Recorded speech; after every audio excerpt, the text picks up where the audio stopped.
seen. And now, since she's gone, you know, I've had to turn into a pregnant woman who vanished. Kelsie was 8 weeks pregnant, last seen in Pueblo, visiting her boyfriend.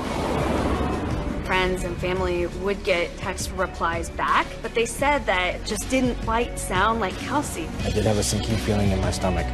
This unknown man is seen walking to Kelsie Schelling's car and is seen driving away with the car. I mean, we're trying everything. Breaks my heart. Almost 2 years after Kelsie's disappearance, a mysterious message giving everyone hope comes through that Help Find Kelsie Facebook page. It was saying, if I have information about Kelsie, can I remain anonymous?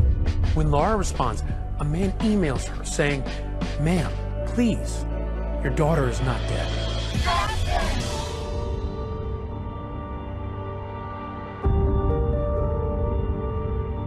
Kelsie Schelling grew up in the tiny farm town of Holyoke, Colorado. Holyoke is around 2.5 to 3 hours away from Denver. It's quiet. It's kind of have your own way. Perfect place to raise a family. Yeah, real good place. Yeah, safe. You're hoping anyway, you know. Holyoke is definitely agricultural. There's only one stoplight, and if you want to go to a Walmart, you've got to head west to Sterling. That's 50 miles away. In the early 90s, Kelsie's parents, Doug and Laura, owned the local grocery store in Holyoke. Kelsie and her brother Colby seemed to be living out the American dream. I first met Laura Saxton back in 2016 when 2020 was first looking into Kelsie's story.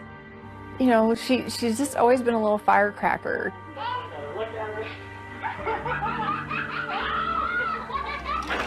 Hi, Cal. Hi, Cocoa Bean. Kelsie. Kel. She wasn't a kid that wanted to stay up till midnight, you know, where you usually have to fight your kids to go to bed, like at 8:30. Yeah. That's when she wanted to go to bed. She'd go into her room and pull back her covers, and each animal had to be in a certain place, and everything had to be just perfect. When she got to be 2, 3, 4 years old, she was feisty. You'd try to give her a kiss, and she'd slap me pretty good, so I kind of learned my lesson, you know.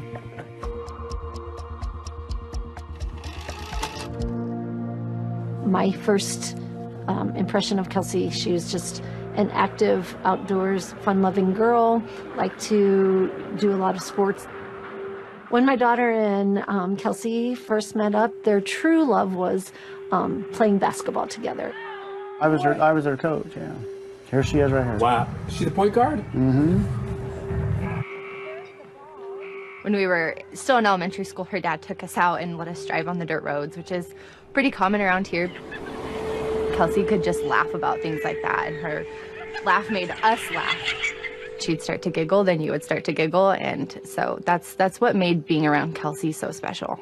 Kelsie was a tiny little thing, you know, shorter than me. The Kelsie that I knew didn't take a lot of crap off of her classmates. You know, she wasn't afraid to stand her ground. But as Kelsie enters her teens, the Schelling family is rocked when Doug and Laura decide to divorce. Going through a divorce is really hard as a kid. Yeah, the split of our parents certainly had an impact on both of us.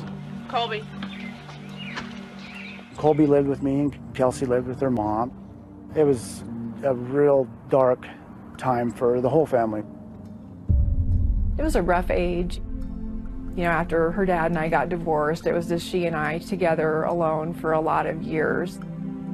She was in a bad emotional place, and I don't think that was due to her character and nature. I think that was circumstantial. When Laura and I was going through a divorce, she was on antidepressant pills, and she ended up taking like 3 of them or something. She ended up in the hospital for several days, and it was pretty scary. I mean, I thought we were going to lose her at that point. She was in a coma? She was. I felt like it was a turning point. I mean, when any young school-age kid has parents who are splitting up, that's a lot to take on. She actually stopped doing all of the sports and activities. It seemed like she was more removed. I think Kelsie was just looking for a change. She wanted to figure out what was her niche. Kelsie was always, I think, working through, how do I be better? How do I grow? How do I move past this? Our senior year, she was the prom queen. You don't get that without showing people kindness and respect and truly being embraced by your peers, you know. Kelsie taught me, she taught me perseverance. Eventually she moves on, she goes to Northeastern Junior College. What did she want to do with her life? She wanted to get a degree in psychology. I think in her heart she wanted to work with children. We officially became roommates January of 2011. If all of us were bored at 3 o'clock in the morning, she'd be the one to say, let's go cause problems, I guess. Not bad problems, she was just, out for a good time. She loved to have fun. That was her thing to do. And for a while, carefree Kelsie is back. And then she meets Dante Lucas. He's about to change her life forever. It was a big deal that she was dating Dante. He was part of the basketball team. They were kind of the popular kids and everything. By the time Kelsie got to know him, she felt proud that she knew who he was because he was somebody to know. He had dreams of making it big in the NBA. Kelsie thought she met the man of her dreams.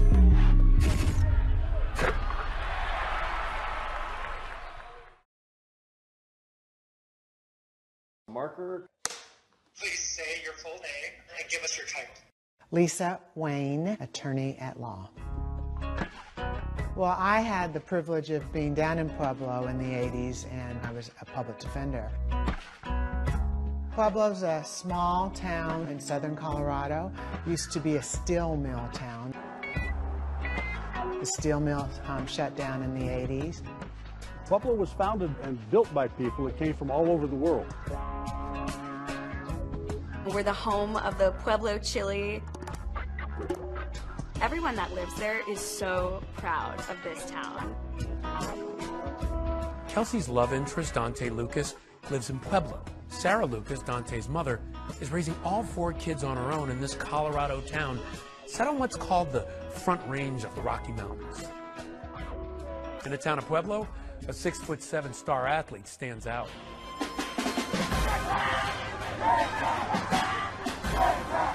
I coached Dante Lucas in youth football.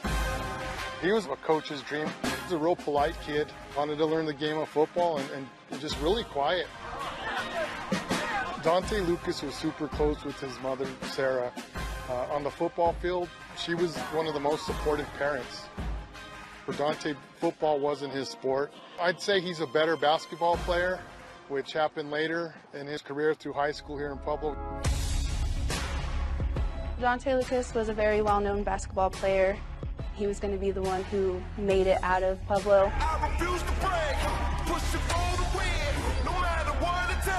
He had dreams of making it big in the NBA. It was obvious that he wanted to pursue it, but the family spoke more about it than he did. We were told by Dante's mom, Sarah, that he was getting contacted from North Carolina and Kentucky. Their dream was that he was going to make the NBA and make a good life for himself. When I first met Dante, he was a freshman here at Central High School. He was 6'7". If you have that kind of size, you know, you can make a lot of things happen. It just amazed me as a guy in class that was so quiet was just as popular as he was. He was a really good role model for the young kids in the neighborhood. His attitude was always good. He was good with his teammates. He just matured into a very good basketball player. His overall drive as a student from day one, it wasn't up to snuff. As a teacher, I'd try to get him involved with the rest of the class. I talked to him about that several times. Whether it was his grades or his skill, Dante didn't get into an NCAA school, but he wanted to continue to play basketball. Dante gets recruited to Northeastern Junior College in Sterling, Colorado. He's playing basketball when he meets Kelsie Schelling, and they begin dating. Kelsie and another one of our roommates actually went to a basketball game and were scouting out the cute boys on the team, saw Dante and decided to go up and talk, and that's how she and Dante met. By the time Kelsie got to know him and really got kind of involved, she felt proud that she knew who he was because he was somebody to know. They spent a lot of their extra free time together. When did you first meet him? I never met him. I saw him play basketball a couple times. Kelsie never really said anything about bringing him home to meet the parents. He was not committed to her by any means. Kelsie could have had anybody, but she kind of always took attraction to people that needed help, that she thought she could turn around. I believe that if Dante was, failing or had bad grades, that his basketball career at the school would be definitely on pause. I don't honestly think that Dante really cared to learn. Kelsie would try to help him. He would just seem very disinterested and not really care. I think she just hoped if she was good enough to him that, he would realize that, she's the one. I think Kelsie stayed with Dante because she found someone that gave her attention even if it wasn't the right kind of attention. And I think Dante was with Kelsie because he got money from Kelsie, borrowed Kelsie's car, basically lived a life that everyone works for but didn't have to do anything for it.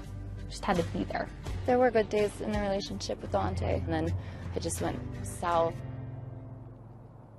He would play with her heart. I could definitely see some bubbliness fading out as he broke her spirit. Kelsie texts Dante, "I'm really hurt.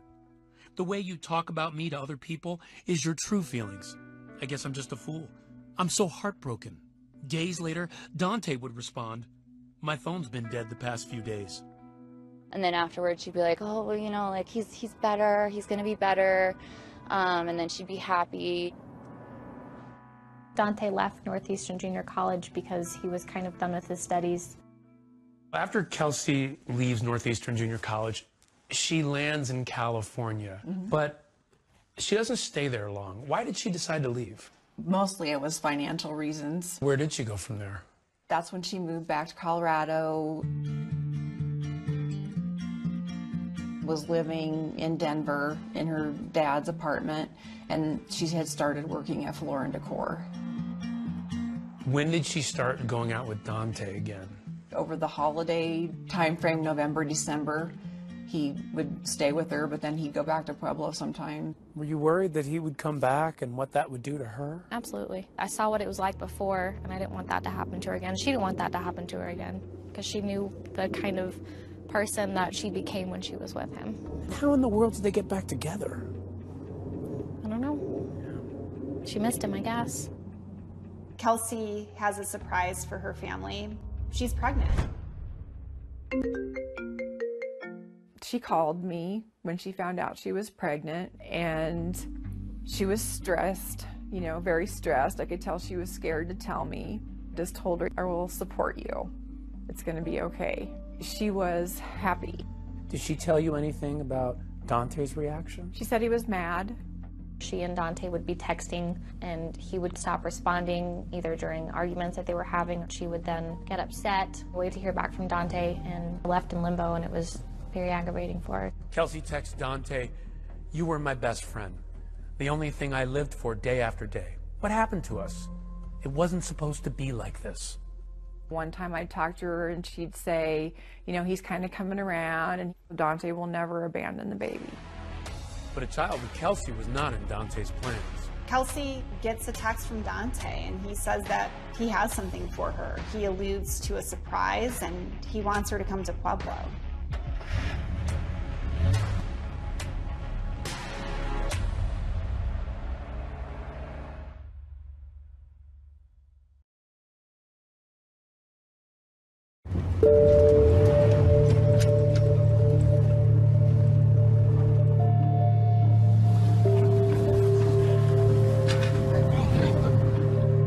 Kelsie had come home. When she was here, she slept a lot. I knew it was hard on her working full-time in Denver. Now with the new pregnancy, she was really tired. I said, "I will support you. Whether Dante is in the picture or not in the picture, it's going to be okay." She was happy. She wanted that baby. She wanted to be a mom. She was in a good place. Yes. So I'm thankful for those couple of days that we got before she went missing. My name is Zach Hillstrom. I am a reporter at the Pueblo Chieftain. I think that people have been trying to fill in the blanks about what happened to Kelsie from the time that it happened, and not just when the mystery seemed like it might be a permanent one. On February 3rd of 2013, Dante Lucas, her boyfriend, was trying to convince Kelsie Schelling to come visit him in Pueblo that day. She responded with a firm no. It seems like they fought a lot that night. Just before 3 a.m., Kelsie texted Dante, "You don't have to be in a relationship with me. You don't have to marry me. You don't have to have a happy little family with me. You don't have an obligation to me. You're good. Don't worry. Good night." Lucas's response to that was, "Oh, I know all of that. Thanks for stating that for me." So it was February 4th, and Kelsie had taken 3 home pregnancy tests. So she went into the doctor and had the doctor confirm to her that she was actually pregnant. She got the sonogram done. She even had the photo in hand of her sonogram. She was able to share that with her mom. What did you think when you saw the baby? I was happy. I knew that she was happy. She showed up to work probably 10 minutes late. She just had her ultrasound. She was really excited. She was in a great mood that day. That morning, Kelsie told Dante that she had finished her appointment and that her due date was September 13th. Lucas's response to that was cool. He asked her to skip work and come to Pueblo. She texted him, "I'm not going to come get you so we can fight all day." He texted back, "I don't want to fight at all. I want to give you this." She writes back, "Give me what?" He says, "Just wait and see for yourself. You probably wouldn't believe me if I told you anyway, so you can see for yourself." Kelsie decides to go down to Pueblo after work. She clocked out of work at a little bit after 8:40 p.m. and hit the road to see Dante in Pueblo. So Denver to Pueblo Drive, right down I-25. It's about 2 hours long. It's just one straight path.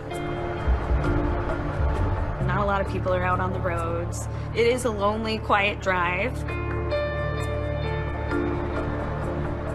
While she's driving down to Pueblo, Dante sends her a text saying, "Let's meet at the Southside Walmart." She parks her car there. She texted him at 10:20 saying she'd arrived, and he replied that he'd be there shortly. She's waiting, and she's getting impatient, like any girlfriend would. At 11:10 p.m., he still hadn't shown up to the Walmart. That's when Dante says, "Let's meet at our spot," which is in the neighborhood of his grandmother's home, and that's where Dante was staying at the time. She moved her car there from the Southside Walmart. She was just parked on the side of the road in this residential neighborhood. So then she's left waiting there again, and she's still impatiently texting him. The last confirmed message from Kelsie was sent at 11:18 p.m. She was asking Dante, "Where are you? I've been here for over an hour just waiting."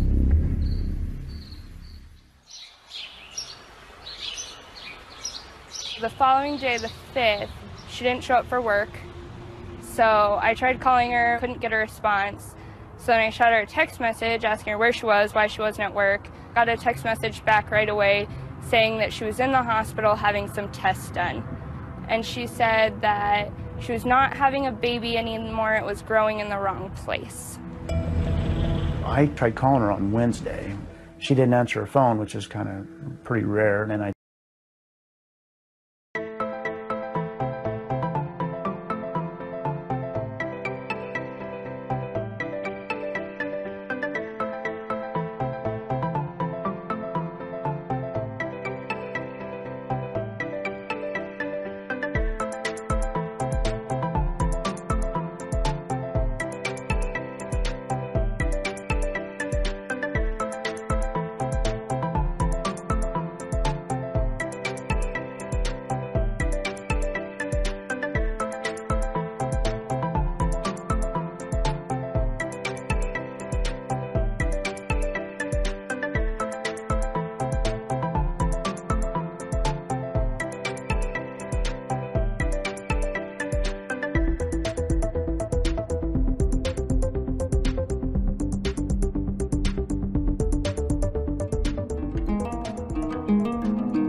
text her. I said, hey, give me a call. I got a text message back, said, I'm not feeling good, I'm on the couch, I'll call you tomorrow. I kept trying to call, and she wouldn't answer. Toward the end of the week, it was going directly to voicemail. So then, in the back of my mind, I'm starting to get concerned. After Kelsie had driven to Pueblo, there was never a phone call that was answered from her phone. Kelsie is not the type of person who would not talk to her friends. She was glued to her phone. Friends and family would get text replies back, but they said that it came in a voice that just didn't quite sound like Kelsie. It was just short, quick responses. Generally, any text message I had from Kelsie, words were spelled and there was punctuation, and they didn't have that. I got to looking at the text message and it's like, man, I don't think that was her. Why didn't you think that was her? Just the verbiage in it and stuff. I mean, it just didn't seem like, her texting me. Then on that Saturday morning, it's like the whole world just unraveled. All of her friends started contacting us saying, we've been trying to reach Kelsie and we can't reach her. I called Doug, her dad, and said, something is wrong. And so then we all drove up to Denver that day. Went into the apartment. There was no sign of her in the apartment. And that's when we called the Denver police. Family members were visibly upset. They were frantic, actually, almost feverishly asking for any help they could get in trying to locate her. Did you reach out to Dante? And I did contact him to ask him, if he knew where she was. What did he sound like on the phone? Because the call that you're making to him is, Kelsie, the woman that you are with, the mother of your child, is missing. We are desperate to find her. Nothing, no. Not worked up, not, just... He's not scared? What can I do? How can I help? No, he just says, if I hear from her, I'll let you know. And then a little bit later, he got back with me. He said, I heard from Kelsie. She called from a private number. She said she doesn't have her phone. And she said she'll be getting a hold of you. Intimating that she's alive, she's out there. And I said, well, can you track that number? And he's like, yeah, I'll try and figure out what the number was. And then, of course, he never did. When this case first came in, I called Dante. He was telling me that he had seen her and had talked with her and spent time with her more recently than any of her family members, any of her friends. After I got off the phone, I did have a sinking feeling in my stomach. The following Friday, February 15th, that morning is when we drove down to Pueblo to turn the investigation over to the Pueblo Police Department. We, in the beginning, were trying not to call him a suspect, just to try to build a rapport with him and try to sit down and get him to open up. Can you kind of tell me just briefly what happened? Well, Tuesday morning, early Tuesday morning, she came down to Pueblo. During the course of the interrogation with Dante Lucas, he reveals some pretty shocking things about Kelsie and about the baby.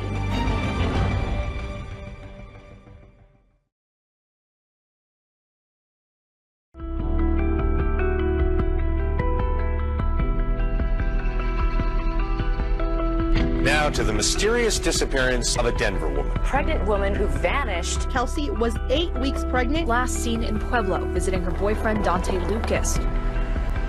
So when do you start talking to Dante Lucas? We start talking to him fairly quickly as far as what is going on.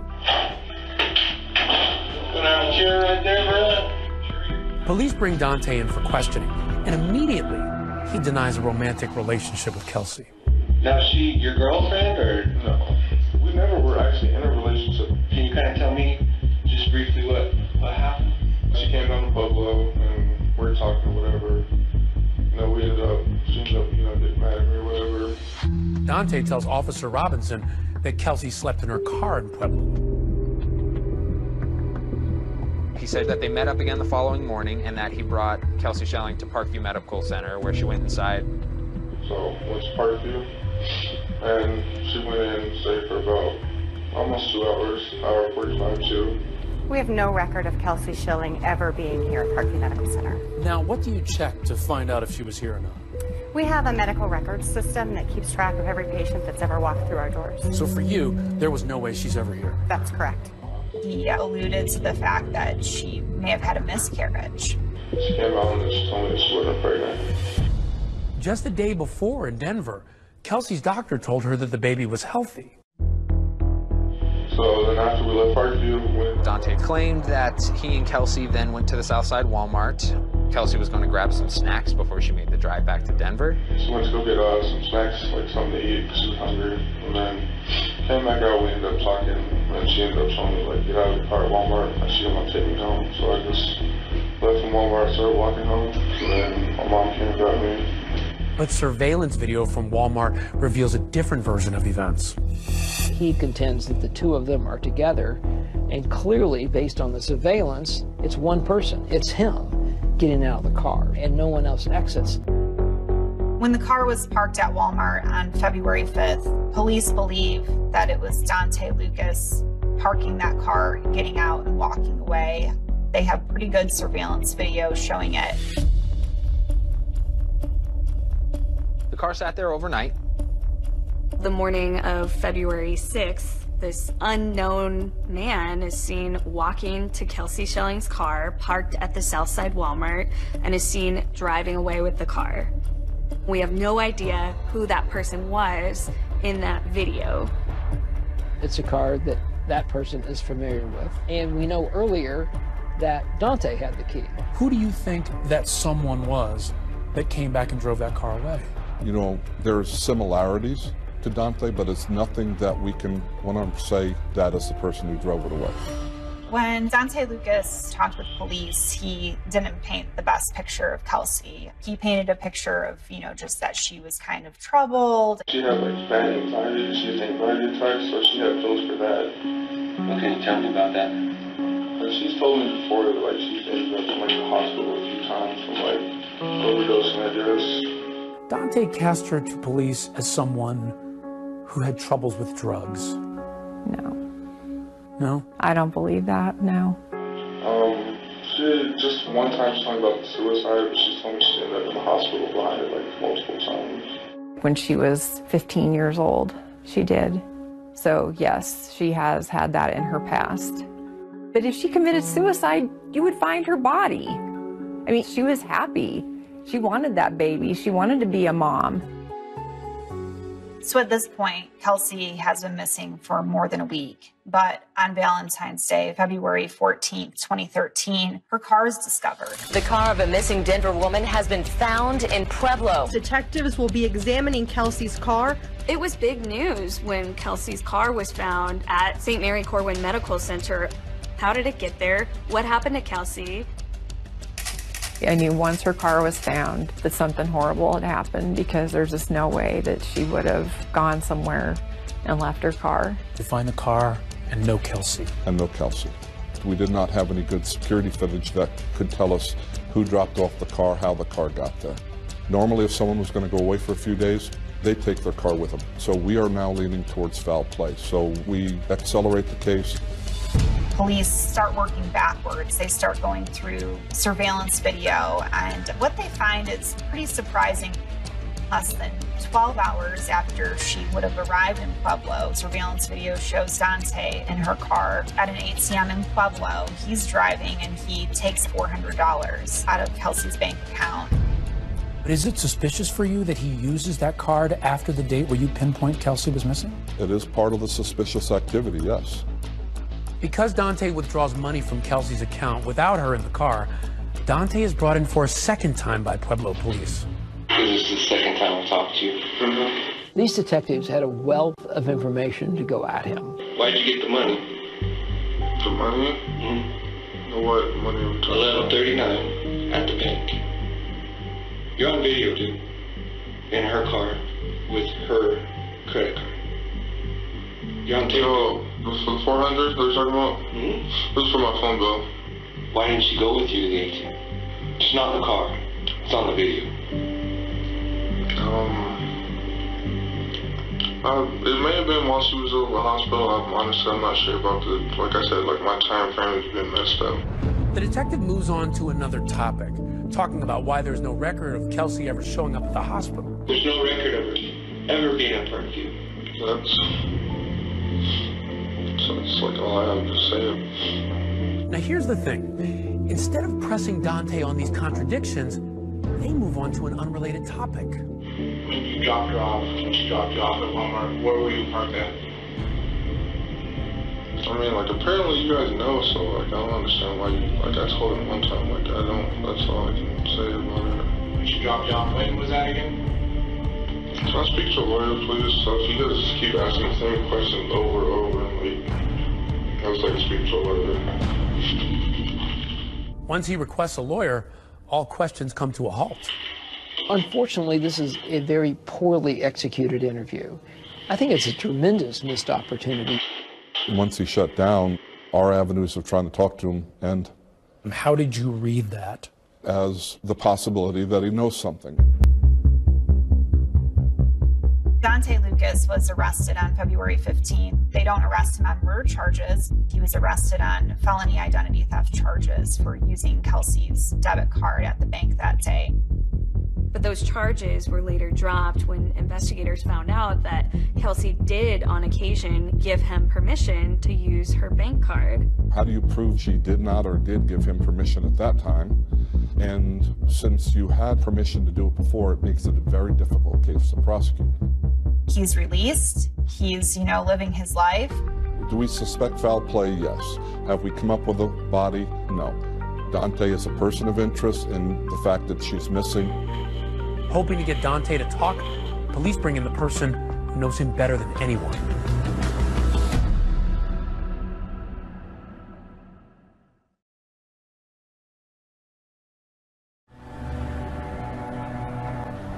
Mysterious disappearance. And the disappearance of Kelsie Schelling. Missing pregnant woman and her unborn baby.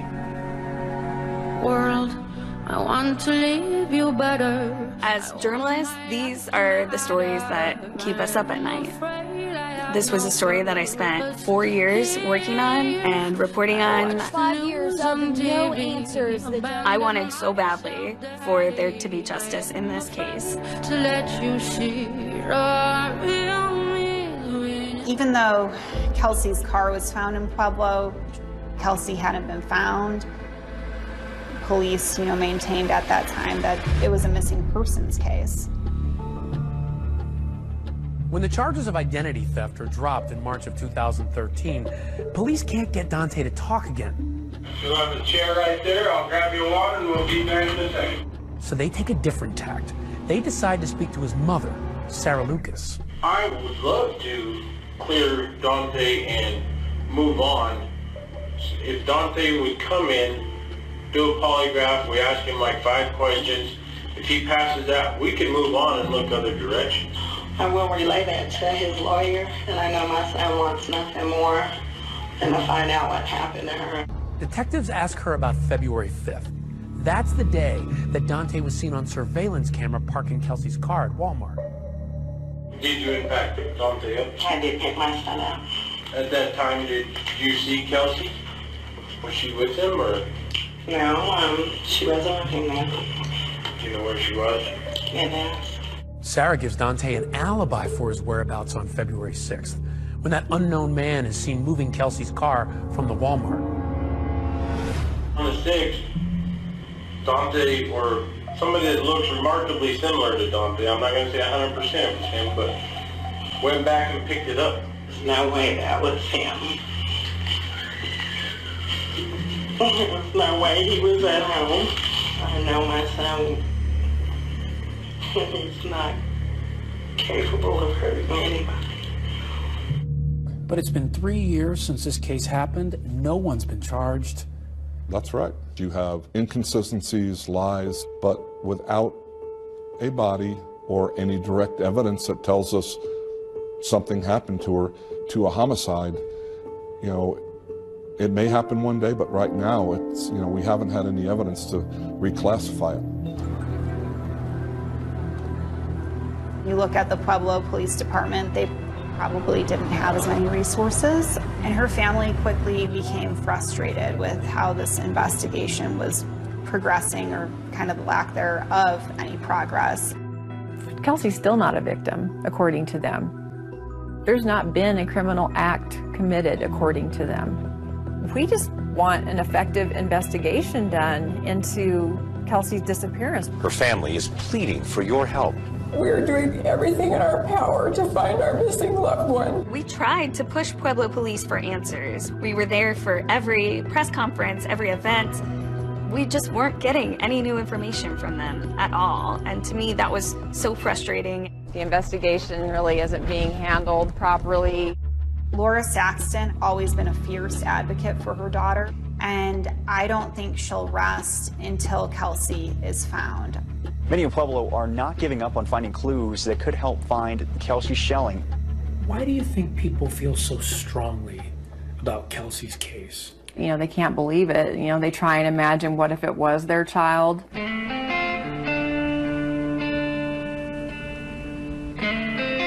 We're gonna break up again over here. In May of that year when she went missing, they started doing their own searches because they didn't think police were looking hard enough. The whole community was rallying. There were so many searches for her body all over the city of Pueblo. This is probably one of the largest groups we've had in a while. After 3 years, that means a lot, so thank you. Come on, kid. People were scattering, just looking for any shred of evidence. It's becoming harder to come back. I dread the trips, but I know I have to do it. She comes home empty-handed. The one thing that she doesn't have is Kelsie. They never found anything on those searches. Then those searches turned into anniversaries. Kelsie Schelling disappeared 4 years ago this month. And Kelsie's mother believes police are now closer than ever to finding her. That turned into justice walks. What do we want? Justice! Around the Pueblo Police Department and the District Attorney's Office. We appreciate you all so much. Your support keeps us going. To put pressure on our system to do something here. We're going to keep going. We're going to keep coming up with ideas. I mean, we're trying everything. Kelsie's family offers a $50,000 reward for information. So you feel like you're doing everything you can, even to this day, to find out what happened with Kelsie? Yes. There is no lead we don't follow up. We followed up leads from psychics that call in. Well, they've had a vision on where Kelsie is, and we followed up those leads. In an effort to get some more information, hopefully some tips and leads in the case, Kelsie's family also set up a Facebook page, Help Find Kelsie. It was one source or one place where people could come together to generate information, maybe from even people that didn't want to call police. You get a Facebook message. It was from a woman saying, if I have information about Kelsie, can I remain anonymous? It's so awful. He sold her into sex trafficking. I almost feel like I went insane. What if she is still out there somewhere? We were on the ground to investigate, and I couldn't believe what happened. Right when they're at the trunk, get ready. It's Ryan Smith, ABC News.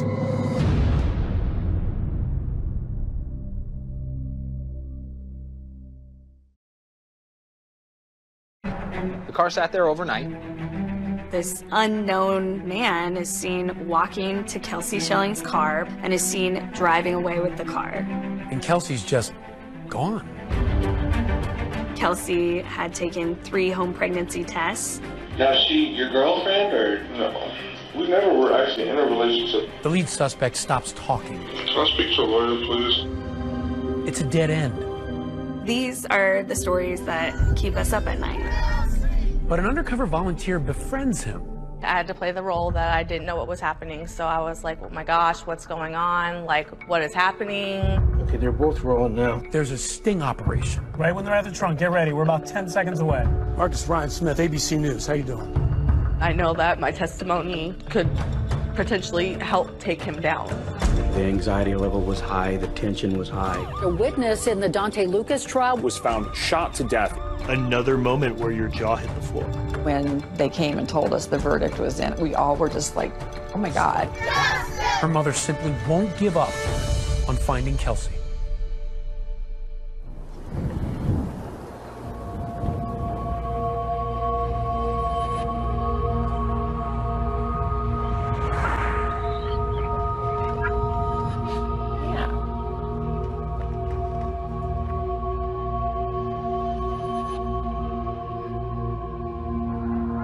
For nearly 2 years, Laura Saxton had been on a desperate search for answers about her daughter Kelsie, who suddenly disappeared in February of 2013. There will be a renewed search for clues in the case of Kelsie Schelling. Just through seeing Laura Saxton, the tears, the sadness, the frustration, it all came, rolling out. Many in Pueblo are not giving up on finding clues that could help find Kelsie Schelling. The relentlessness of this mother's search really struck a chord with so many people in Pueblo.